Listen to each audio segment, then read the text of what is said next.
আমি যাওয়ার পথে হিংসা নিশায় যেন অনুবাদ হয়ে উঠেছি। যতবার যেন আমি ওই স্বর্গরাজ্যের দিকে তাকিয়ে দেখেছি, সেই স্বর্গের রক্তসিক্ত শক্তি আমাকে হাত ধরে দিয়ে রাখতেছি। আমার প্রাণবাণীকে আমার যেন অনুবাদ করে তুলেছে। যতক্ষণ পর্যন্ত আমি সেই স্বর্গের বিজয়ী রাজা হতে পারি, ততক্ষণ পর্যন্ত আমার মনে শান্তি নেই, তৃপ্তি নেই, আনন্দ নেই। যে করেই হোক না কেন ছলে বলে করে কৌশলে আমাকে সেই স্বর্গ বিজয়ী রাজা হতে হবে, তবে এই কথার কামনা বাসনা পূর্ণ হবে।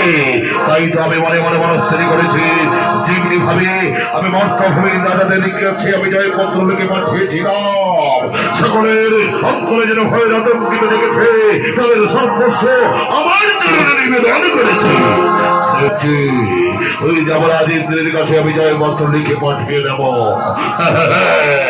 ওই যমরাজেন্দ্রের অন্তরে যেন ভয়ের শিহরণ জাগেনি, তাহার সর্বস্ব আমার চরণে নিবেদন করিবে।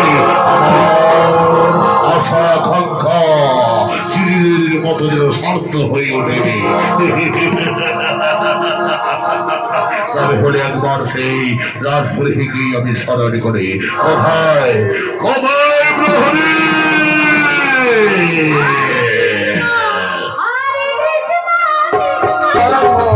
হরে রাম রাম রাম হরে হরে, হরে কৃষ্ণ হরে কৃষ্ণ হরে হরে, হরে রাম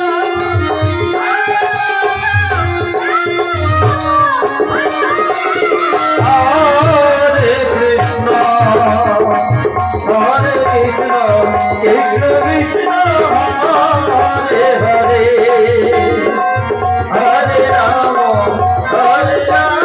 রাম রাম হরে হরে, কৃষ্ণ হরে কৃষ্ণ কৃষ্ণ কৃষ্ণ হরে হরে, হরে রাম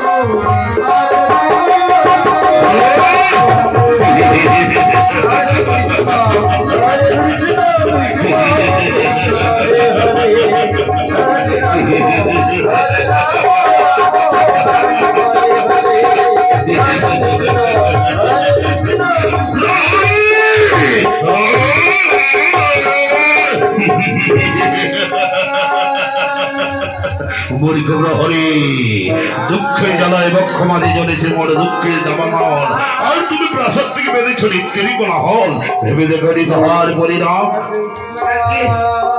মহারাজ, আমি তো সামান্য রাজপ্রহরী, আমি আপনার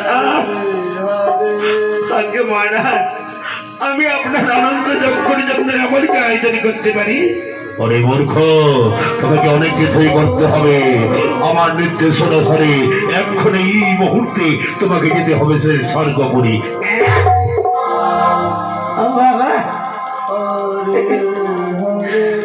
আমি কত পুরীর নাম শুনেছি, ঢেলপুরি, বেলপুরি, কিন্তু শুনেছি কোনোদিন আমি ইন্দ্রপুরী। বাবা, সেটা বুঝি ভালোই হবে। বারে বারে সেই স্বর্গ রাজ্যের যোগে আক্রমণ করেছিল, সেই স্বর্গ রাজ্যের কথা বলতে আমি। আপনি তো সোজাসুজি বলতেই পারতেন, আমি কত সহজে বলতে ফেললুম। বলুন, আমাকে সেখানে গিয়ে কি কাজ করতে হবে?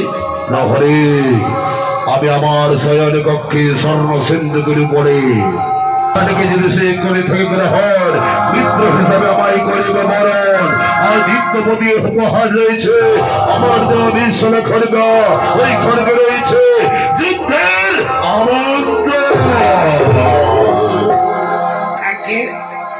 তবে বুদ্ধিমতির মতো গল্প করবে, ওই জয়পুত্র তুমি দেবরাজ ইন্দ্রের হাতে তুলে দেবে। যখন জয়পত্র খুলে দেখবে, তাহার অন্তরে ভয়ের শিহরণ জাগিবে, তাহার সর্বস্ব আমার কাছে নিবেদন করবে। আমার দেওয়া ফুলের মালাটি সে গ্রহণ করবে, আমাকে সেই মিত্র হিসেবে মনে করবে, তাহার সর্বস্ব আমার চরণে নিবেদন করবে।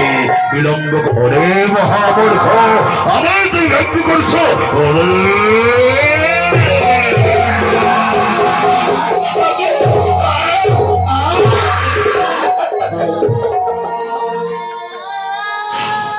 যাত্রা যাত্রা করো, বিলম্ব না করে স্বর্গরাজ্যের দিকে তৈরি পরিণাম অতি ভয়ঙ্কর হবে।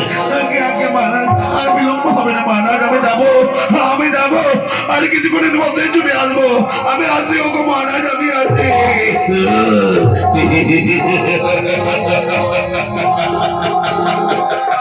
ওই আমার আজ্ঞা অনুসারে সেই যাত্রা করেছে স্বর্গরাজ্যের দিকে। যখনই দেবরাজেন্দ্রের হাতে আমার জয়পত্র তুলে দেবে, তাহার উত্তরে যেন হয়নি শিহরণে জাগবে, তাহার সর্বস্ব আমার চরণে নিবেদন করবে। আমার বহুদের স্বপ্ন যেন চির করে শান্ত হয়ে উঠবে।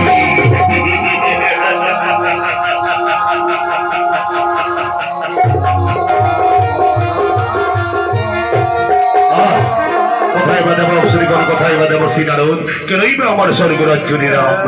না, দেবালয় যদি এমনি ভাবে নিরানন্দ বিরাজ করে, তবে হলে যেন অমঙ্গলের ছায়া দেখা দিতে পারে। কোথায় কোথায় দেব শ্রীনারদ?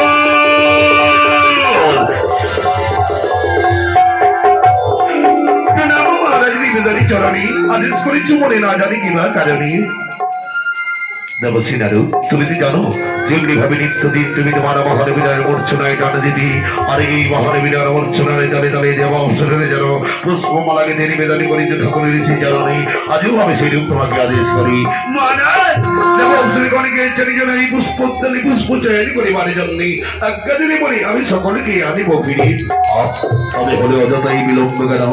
আমার নির্দেশ অনুসারে যাত্রা করো তুমি ওই পুষ্পোত্তরে সকল দেব অবসরীকে ফিরিয়ে নিয়ে আসিবার যত্নে। এই জন্য আজ্ঞা মহারাজ, আজ্ঞা দিয়ে আমার আজ্ঞা পালন করিব নিশ্চয়ই। যাত্রাকালে ভক্তিপূর্ণ প্রণাম জানাই মহারাজ তপস্বী জানানি।